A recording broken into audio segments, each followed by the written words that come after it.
So then later do you, oh, Okay, welcome to Open Mic. Hi, Rich. hi.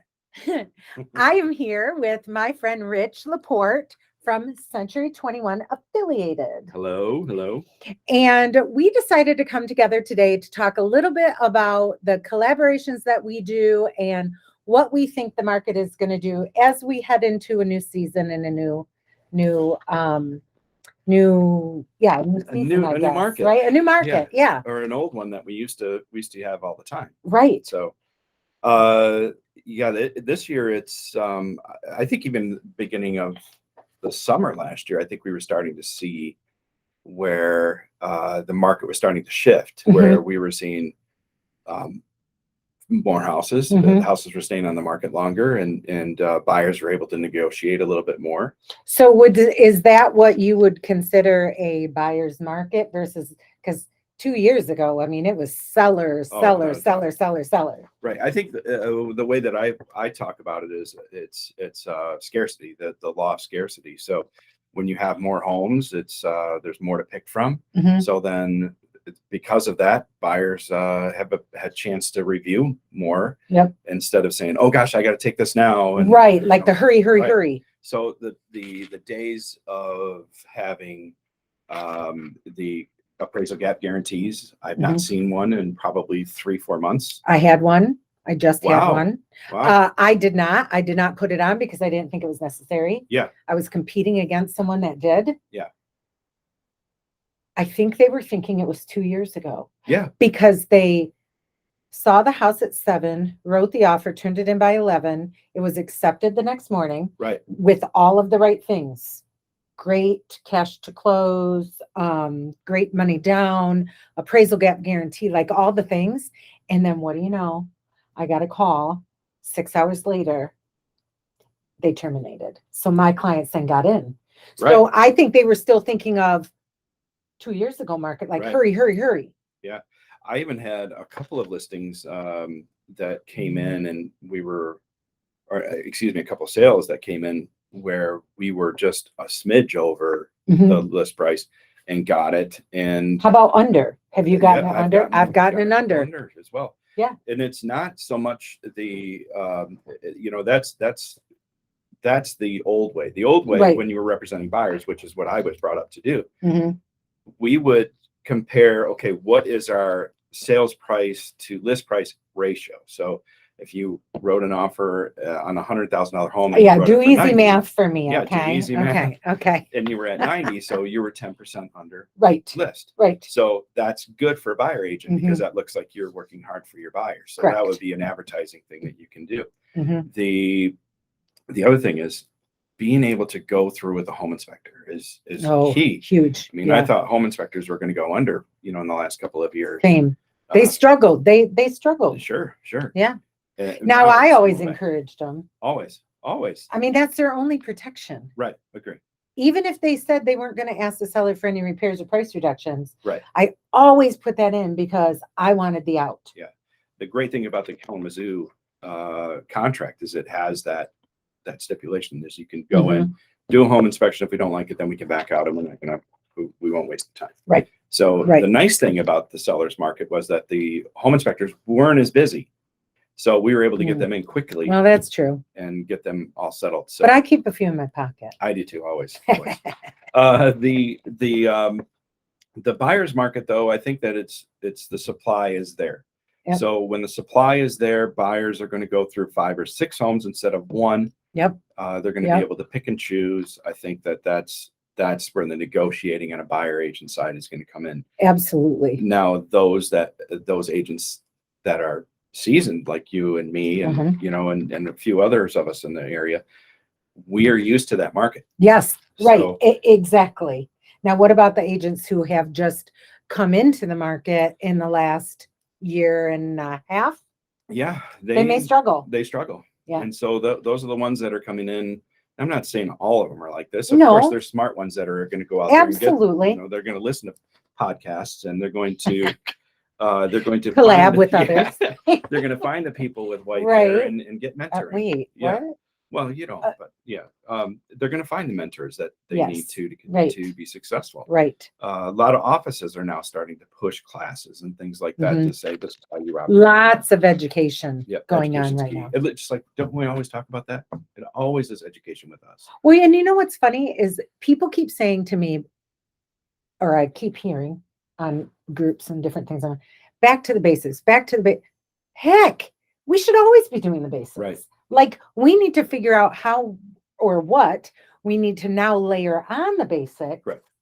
in order to pivot Right. in this market. It was sellers markets are always easy for real estate agents. Well, they make us look like heroes. They really do. Yeah. Because we get the higher price. I mean, right. I don't even want to go back and look and see what the highest price I was. Right. Because I still feel that a lot of the buyers are in negative equity. Yes. And it's going to take them a very long time to get that back. Mhm. So, and that's one of the questions I would always ask a buyer is, how long do you plan on staying? Because the average buyer stays in the home 5 years. Right. So if that's the case, if they're only going to stay in their home 5 years, maybe you need to back off on this a little bit. Because Right. I'm not going to be able to sell it for what you owe next time. So the other caveat to that, not only pricing, but interest rates. Yeah. I mean, my gosh, we were on sale for so long, like 2%. Yeah. I don't know. Did we see under 2%? We were close. Yeah, they were close. We were close. So we were on sale. And now we're up to like in the 5s, 6, Yep. right? And so along with home pricing, we are now working with buyers who are paying double the interest. Right. So then their buying power comes down. Right. Well, here's the thing is, I mean, when I first got in the business and one of our local lenders and the rates were 7, 8, and we were talking about it and trying to get buyers, approved at those amounts, and they weren't that high. We were even thinking that was great. And a lender said that, and this is absolute true, and I've seen it. When the rates are low, people will refinance. Sure. When they're high, they'll buy. Yeah. So that's what we have to get our public used to. They're so used to in the last 2-3 years where the rates have been miraculously low. And the other one, it was an old agent once told me that the interest rate will never drop below 4 on a mortgage. He said, because the banks need to make 2% and the feds need to make 2%. So that one was just kicked to the curb. Yeah, that's interesting. But I mean, the truth of the matter is everybody needs to make money. Yeah. Yeah. And when the interest rates were so low, they were just making less. Correct. And now that we're getting into this market again, I think that buyers are starting to catch on. Okay, well, I don't have the buying power where I can go and buy a $300,000 house. I can buy a 220. Right. And that's okay. There's a lot of great homes in Kalamazoo that are 220. I mean, this market alone, what's our average price? Probably 225. I think so, 225. Yeah, I would say 225, 230, somewhere in there. That buys you a lot of house. It really does. I mean, what does that buy you in New York? Like a micro apartment? Yeah, I think I just saw $2,400 a month for rent, and it was their living room was a narrow hallway. Yeah, so, bananas. That's bananas. Crazy. So I think that so much of what we do comes down to education. I think that we can't see into the future. No. That's what I tell people. I can't see into the future. If I had a crystal ball, dude, I would be so wealthy. Yeah. I can't see around corners. So when the time is right for you, that's the right time. Agree. It doesn't matter what the rates are doing. It doesn't matter any of that. If it's the right time for you, it's the right time. Right. I mean, our lenders are telling us all the time, well, buy now. And I think there's a great program called the 203K, which is an FHA program for repairs. Yep. And they will allow for us to, after 6 payments, that you can refinance. So if the rates drop, you can refi. So it's always best to wait and talk to your lender and say, okay, when is a good time? How many points does it have to drop? How many interest rate?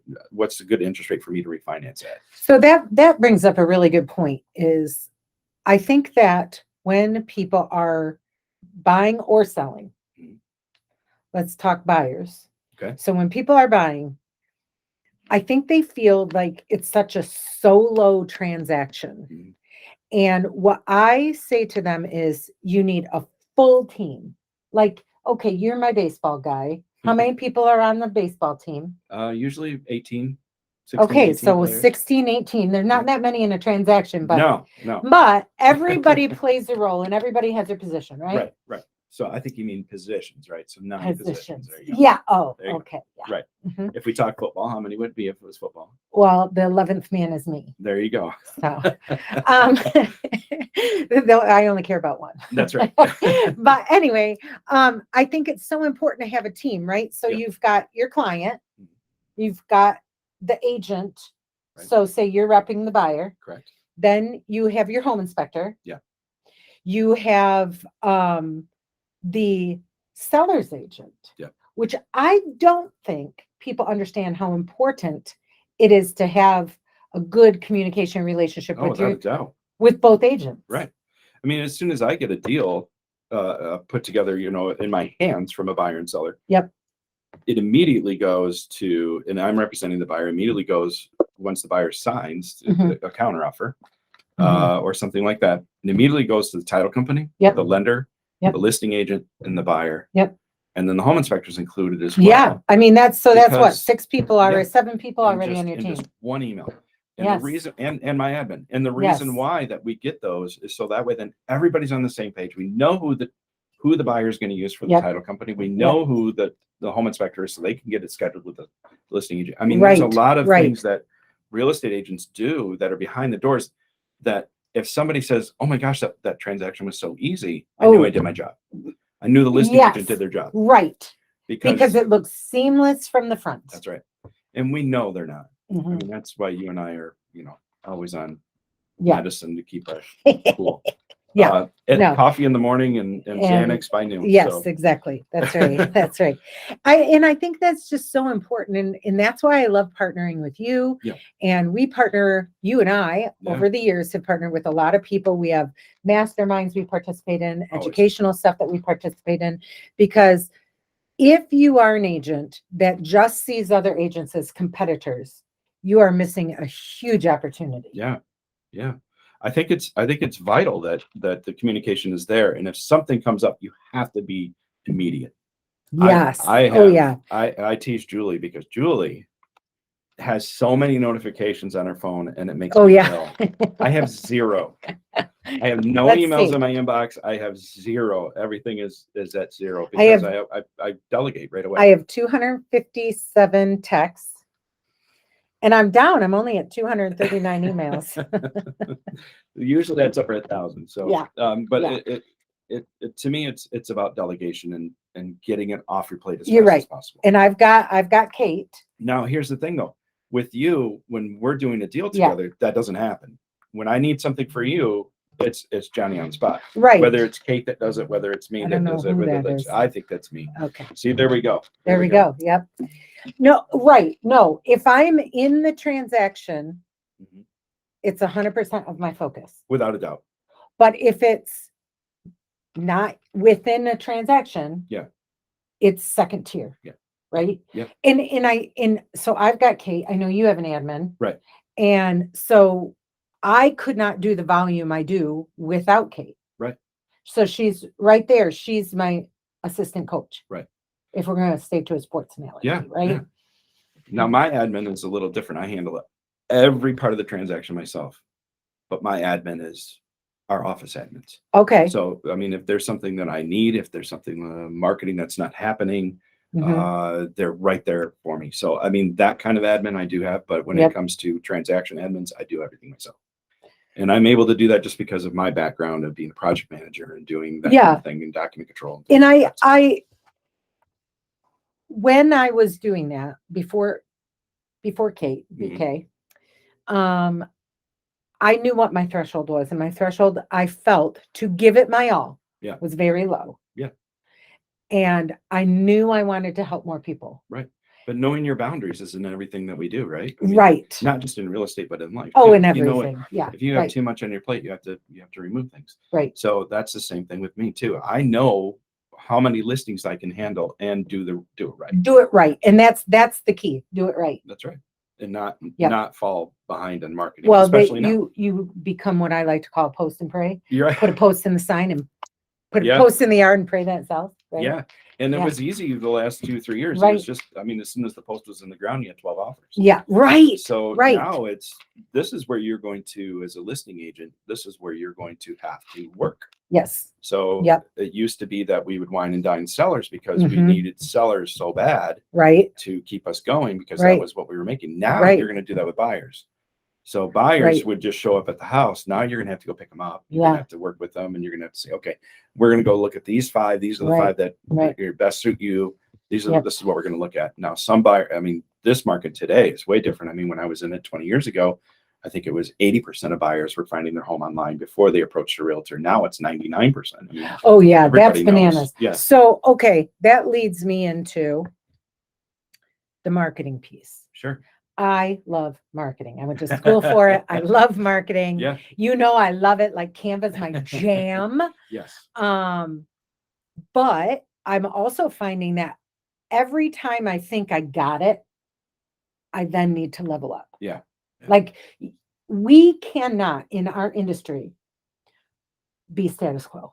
Right. And I think that's why we're successful. Right. What did you say? It's post and pray. Yeah, it's post and And pray, it's- right? You I can't mean, do that. And it's all about also with our type of marketing too that we do. It's also about keeping track of what's working and what's not. Yes. So yeah. what avenues are you taking that are dead ends? So okay. So I have an example of that. Sure. So back when it was, I like to say COVID, or it was just coming out of COVID, Mhm. right? Interest rates were 2%. Very much a seller's market. Yeah. You would put a sign in the yard and it would be like, how fast could you get people Sure. in, right? We were telling sellers, go on vacation for a week Please. because we need access, Yeah. right? So when that all was going down, I was one of the first people in our market to start midweek open houses. Mhm. So I never list on a Monday because everybody does. Everybody lists on Monday. So I list on other off days. Mhm. And so I would list on just say a Tuesday. And then that night, I wouldn't let any showings happen. And then that night I would have an open house. Mhm. I would get 30, 40 people through that open house. It might be you with your Yeah. client. Clients. You could still take your client through. Mhm. It might be you with your client. It might be clients without their agents. I would never impose. Right. But we would have so much traffic. And by the next day we would have offers in hand. Like talk about notifications. In Right. email. But the great thing about having that kind of open house was that everybody had a chance. Everybody had a chance. Right. So fast forward now, I had a listing. You know it because it's not far from you. And I did a midweek open house. Big old goose egg. Yeah. Because there isn't that sense of urgency. Right. So you're always tweaking what's working. Correct. I mean, in the buyer's market, what people like to do is they would go in the morning, then we go to church, and then we go to breakfast. Yes. And then then they would hit a few. they would hit an open house. Yeah. Let's go. Hey, let's go check out that open house. Yeah. There's in 1 to 3 and 2 to 4 are the big biggest times. times. And we're circling back to that. I think we are. So now what I was doing is no longer working. Yeah. Now I got to figure it out again. And maybe it is 1 to 3, maybe it is 2 to 4. I don't know. I haven't tested Yeah. the waters yet on that per se. Right. But I think that it's to the point where we really have to look hard at our marketing to say what we're doing, because we're having to also justify ourselves now to our sellers more. Right. Because the sellers remember their friend from down the road and their buddy from church who sold their house like that. Right. And $100,000 over. They didn't have to do any repairs. They closed in a week. It's also right back to education. So the Yep. the first thing that happened when the seller's market happened was not so much the prices going up, it was the days on the market dropping. Oh, good point. And then when the days on the market dropped and they were being sold quickly, then the prices went sky high. Yeah. It's happening backwards now. This time the days on the market are going up and then the prices are starting to drop. So we're not seeing and when I mean prices, I don't mean list prices, I mean sales prices. So sales prices aren't. So tell our audience the difference of that. Okay. So sale prices, what the seller gets in their hand Mhm. at closing. Mhm. List price is what we feel that the market's going to show us that it's going to is a good list price. So Mhm. we take a time period for the neighborhood Mhm. of usually 3 to 6 months. What Mhm. is the current market? So if the current market is only 3 months in, let's say, Mall City. I mean, I'm just using that as an example. Okay, Mall City, USA. The average the market changed in September. Mhm. So we're in January. So right, September, October, November, November, December. December, So yeah. 5 months is our current market Yeah. for a buyer's market that we're talking Because if you about. go 6, 7, 8, 9, Right, it's then going you're to gonna skew it. it's going to skew it Mhm. because it usually takes about 30 to 45 days to close a deal. Mhm. Right. So that market could shift in that amount of time that quickly, and it really did. In the It past 2 did. markets, it really did. Holy cow! Yeah. The seller's market where everything was a boom and gone. Yeah. Yeah. And then now where it's, switching back to the buyer's side where the buyers are in more control. I think Right. it's more of a evened out evened out market is what it is. So it's kind of breaking even. I don't think it's. I mean, they talk seller's market, Right. buyer's market. I do feel we're more neutral. Right. So we take those average sale prices and we know the bottom, what's the lowest price that's sold. Mhm. We know the highest price that's sold, Mhm. and we determine what the days on the market is between those two. Mhm. So when it was a seller's market, it may have been here, but it was only 1 day on the market. It may have been on the lowest end of the price range. Mhm. And up here, it may have been maybe 2 days on the market. Yeah. So there really Right. wasn't a change. Right. Average in our area during a buyer's market, a true buyer's market where we have a big amount of inventory, is usually around 90 days. Wow. 3 months. Wow. So 2005 That feels so to long. 2005 to during the crash Yeah. was about 90 days on the market. So where we get offers usually right now within about 10 to 14 days Mhm. where we're selling. Mhm. Back then it would be, we got a showing next Wednesday. It wasn't a problem for an agent to say, yeah, let's set it up for next Wednesday. I'm on vacation for the next week. No Yeah. problem. We'll get it in when I Yeah. get back. Yeah. Right. Now it's usually you're getting stuff right away. But Yeah. I think the longer that we go, if we stay in this market, the prices are going to level out Mhm. for now. And then they will just start to once we get more inventory, then it'll start to even out. There is some sign in California, which is usually it goes west to It goes. east. Yep. Yep. There's some sign in California that the markets are starting to pick up back up out there. So once That's that good. happens, I'm seeing, based on my past Mhm. stuff, Mhm. I think that probably by fall we're going to be back to a more busy schedule again, like we were with the seller's market. I'm not saying that it's going to, right? Like you Yes. just said, Yeah. we don't have Yeah. that crystal Yeah. ball. Yeah. Yeah. Oh, But, yeah. I I mean, there's wish. a good Right. chance of that happening again, Right. where rates are starting to fall a little Mhm. bit. Mhm. But once they stagnate, I think that we'll start to see where more buyers are more comfortable to buy again. Sure. Sure. So the other thing that I wanted to make sure that we hit on is I had Titus Davis from Guaranteed Oh, yeah. Rate on. Yeah. He's a powerhouse. Yeah. I really dig him. Yeah. Yeah. I like his bald head. And he loves your full head of hair. There you go. One of the things that we talked about, and I think that as we are representing sellers, now I'm going to switch, right? Because sometimes we wear our buyer's hat, sometimes we wear our Right. seller's hat. And I had several listing appointments this week. Yeah. And they're all gearing up. March 1st seems to be our date. Always. It's I don't always know why. March 1st, right? Yeah. That's our spring. Right. So when I go into the house, I know what type of financing that house can have. Correct. Just with a visual. Right. Right. And I feel one of the biggest assets we as educated agents can give our sellers is what they can do to open up that market share for buyers to come in and buy their house. And I think what you mean is the type of loans that are out there. So FHA, Yep. Rural Development, Yep. VA. Yep. Those are the big three that we have that are national. And the appraisers want certain things. Okay, so so we have cash. Correct. right? They don't Absolutely. care. No. We have conventional, they pretty much don't care. Yeah. Then we have FHA, VARD, or USDA, Yep. but Titus and I always think of state. Yeah, snake. So, okay. But those are government insured loans. Correct. So anytime the government is going to insure or loan you money, they're going to put parameters on it. Right.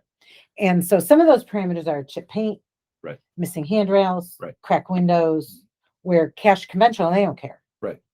And the other thing too, that the reason why they care about these things is that because buyers are putting less money down, they're Right. more of Right. a risk for the banks and for the feds. In they theory, want in right. theory, in theory, but Yeah. yes. They want to make sure that they have a product that if God forbid something were to happen, if it were to go into foreclosure, it would be a step ahead that they wouldn't have to do as many repairs to get it sold. Now, so that's funny that you look at it that way, because I look at it different. Okay.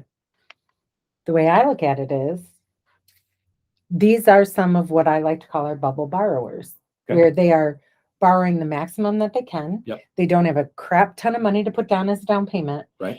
And I like to think of our government as setting them up for success. There we go. Okay. So I'm going to look at it that way. And the because I am more Pollyanna. Right. So and the other thing too is that banks have to take risk. they do. They Yep. have to. But it's calculated. It's right? calculated. It's all That's calculated. right. But if they don't, then it looks like they're being discriminatory, and Mhm. they can't. Mhm. So these are great programs that are out there that are people that They're don't have wonderful programs. And even in Michigan, we have MISHDA, which is a grant program that helps with down payment assistance. And Titus told me about another one. Go back and look at the last. Look at the one. last. Yeah, and here's the link. Yeah, right yeah. there. Here's the link is down there. No, he told me about another one. It's another down payment. Great. Sounds like you need to call Titus. And that's the thing is having a lenders Mhm. on your team Mhm. that can do a variety of things. Not a lot of lenders do MISHDA because the margins are very narrow. Correct. So they don't want to they want to make more money. Right. Okay. So they don't do it.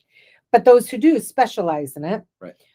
But when you are getting a mortgage, shop around. Right. Because every lender has a niche, a specialty, a unique way of looking at your financial portfolio to make sure that you're putting the best product for your needs. It's Right. not a one size fits all anymore. No, I have, I would say probably 4 lenders that I main use. lenders. Yeah, main lenders. I mean, they can use anyone that they want. Right. I mean, right? Usually the first question I ask a buyer in the first meet is, where do you bank? Are you happy with what you're seeing with your bank? Mhm. Have you gone to their lender and talked to them? Go and see them first. Yeah. If they're comfortable putting their money into that bank, then they're going to be comfortable with the products that they have. Yeah, So I right, want them right. to I choose hear them that. first. So if that's somebody that, most of it, you're the same way. Most of the lenders that are local, Mhm. we know who they are. I We work joke with them that in I love when my buyers or the buyer that is purchasing the seller's house, I love when they're local. Yeah. Because if I have to, I can go throat punch them. Right. That's what I say. I don't punch. Well, we all handle it in our own That's way. right. Like you said, Yeah. you're very Bribe. successful. No, I'm Yeah. just joking. Yeah. You No, put but it I mean, I love, well, first of all, you and I both have a huge passion for local business. Oh, yeah, So without a that's, I mean, that's Right. doesn't even, no more needs to be said on No. that. But also it helps our community. It keeps the money in our community. It fosters relationships, which we're both huge on. Oh, yeah. And we know that in our absence, should something drastic happen and we have to step away just for a second, Right. somebody else has their back. Without a doubt. Without a doubt. And that to me is, again, like you said, the team that you're there. Yeah. It's, that's the way that, even with title companies, it's the same thing. Oh, yeah. In- Oh, gosh. In Yeah. title companies, there's a lot that has to go on that. I mean, I know enough to be dangerous when it comes to title. Amen. So I need a rep, a title rep. That's where the Yes. closing happens. That's where your title Yes. insurance comes from. We are a things like title that. state, not an attorney state. Right. So that has to be handled professionally. So Yes. who I use is important. And I mean, they have to know their stuff. Yes. So I'm not going to go out and say that I use only one company, because I don't. That is also up to the buyer Yes, himself. it is. They may have a relationship. Right. And I always less frequently, right. but they may. There's 3 questions I always ask. Where do you want to live? Mm-hmm. Who do you bank with? Mm-hmm. And where do you want to close? Those are the 3 questions that I always ask, because they may have, well, I used Joe's title company before, And I loved Joe. Them. Or my Yeah. sister works for Julie's title company. Yeah. I want to use it. Okay. Right. Yeah, fine. I don't if you're care. fine, no. If they're comfortable, I will make do. Exactly. I will adjust. Exactly. Right. Now, if they're not somebody that I usually work with, that title company is going to get more phone calls from me. Yes, they are. Being done. Absolutely. So they are. And it's not about me. It's about our client.